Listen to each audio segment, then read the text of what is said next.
नमस्कार मित्रांनो, जर तुमचं स्वप्न असेल आरोग्य विभागात काम करायचं तर हा व्हिडिओ खास तुमच्यासाठी आहे। मी विजय दिलीप कोरडे, MSc microbiology, advance diploma in medical laboratory technology आणि तुम्ही पाहतात लॅबतंत्रा सेंटर ऑफ एक्सलन्स।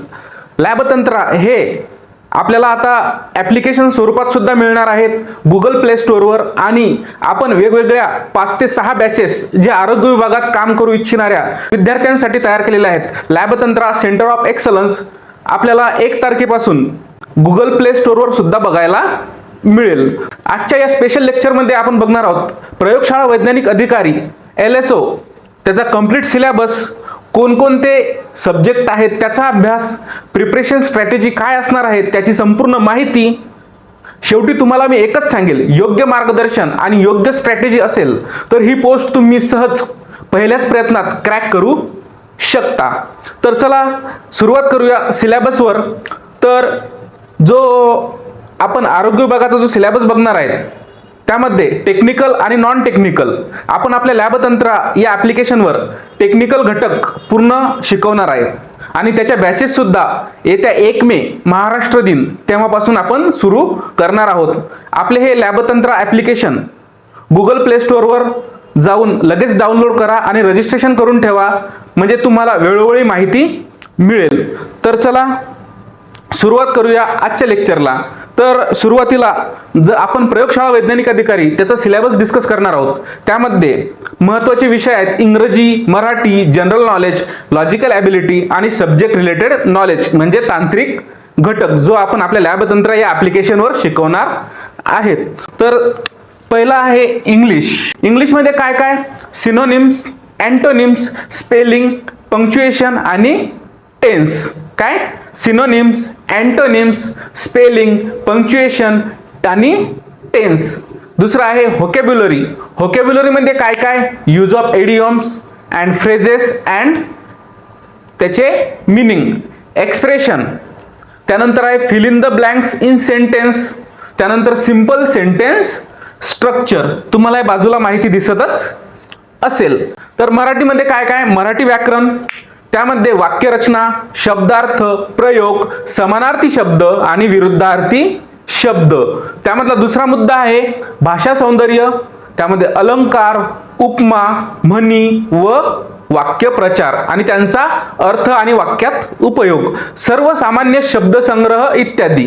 त्यानंतर प्रसिद्ध पुस्तके आणि लेखक, प्रसिद्ध पुस्तके आणि लेखक, त्यामध्ये ज्ञानपीठ पुरस्कार मिळालेले ते महत्त्वाचे पुस्तकं तुम्ही वाचायचे। त्यानंतर योग्य जोड्या लावा, काय योग्य जोड्या लावा। त्यानंतर तिसरा पॉइंट आहे जनरल नॉलेज।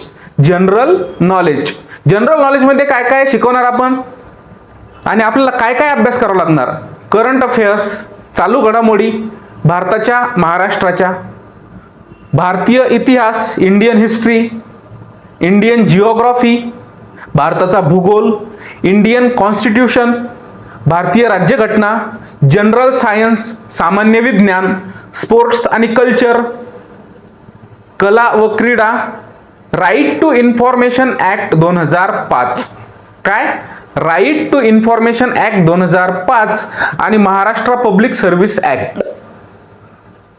हे 2 महत्त्वाचे पॉइंट्स आपल्याला अभ्यासावे लागणार। त्यानंतर information and technology, information and टेक्नॉलॉजीच्या संबंधित जे नॉलेज असेल ते सुद्धा आपल्याला घ्यावं लागणार आहे।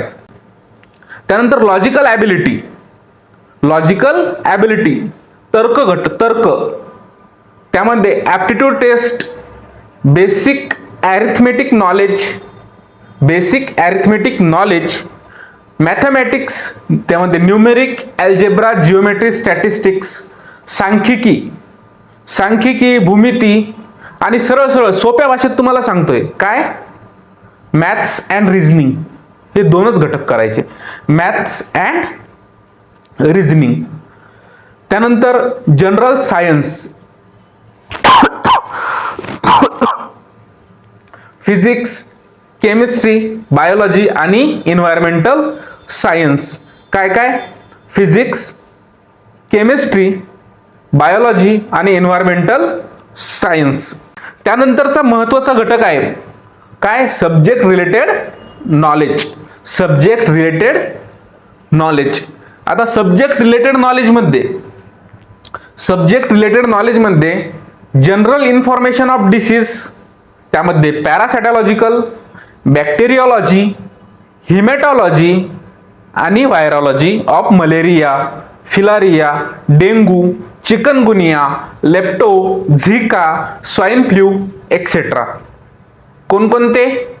Malaria, filaria, dengue, chikungunya, lepto, Zika virus, swine flu. त्याच्या व्यतिरिक्त अजून 2-3 आहेत, डेंगू. या सर्व गोष्टींचा अभ्यास आपण करणार आहोत. त्यानंतर ट्रीटमेंट ऑफ मलेरिया आणि फिलारिया. काय? Treatment of malaria and filaria. त्यानंतर laboratory operating procedure of all vector borne disease. Laboratory operating procedure of all vector borne disease. त्यानंतर technical information and hands on training of all vector borne disease. या सर्व तांत्रिक घटकांचा आपण आपल्या लॅबतंत्रा या ॲप्लिकेशनवर तसेच यूट्यूब चॅनलवर अभ्यास करणार आहोत. तयारी करताना लक्षात ठेवा, काय? कन्सेप्ट क्लिअर असणं गरजेचं आहे. कन्सेप्ट क्लिअर असणं हे खूप गरजेचं आहे. PYQ सोडवणे आणि किमान दिवसाला 2 ते 3 तास सातत्यपूर्ण अभ्यास करणे. जर तुम्हाला कंप्लीट गायडन्स हवं असेल तर आमच्या लॅबतंत्रा हे जे ॲप्लिकेशन आहे यावर पूर्ण कोर्स उपलब्ध आहे. मराठी आणि इंग्रजी या दोन्ही भाषेमध्ये आपले वेगवेगळे कोर्स उपलब्ध आहेत. तर चला, आपल्या लॅबतंत्रा या यूट्यूब चॅनलला सुद्धा सबस्क्राईब करून ठेवा, जेणेकरून या यूट्यूब चॅनलवर तुम्हाला आपल्या ॲप्लिकेशन विषयी नवनवीन माहिती मिळेल व आपले कोणकोणते कोर्स लॉन्च होणार आहे हे सुद्धा आपण यूट्यूबला व्हिडिओ टाकणार आहोत. आणि तेच कोर्सेस आपण आपल्या लॅबतंत्रा या ॲप्लिकेशनवर जाऊन तुम्ही बघू शकता. धन्यवाद. जय हिंद, जय महाराष्ट्र.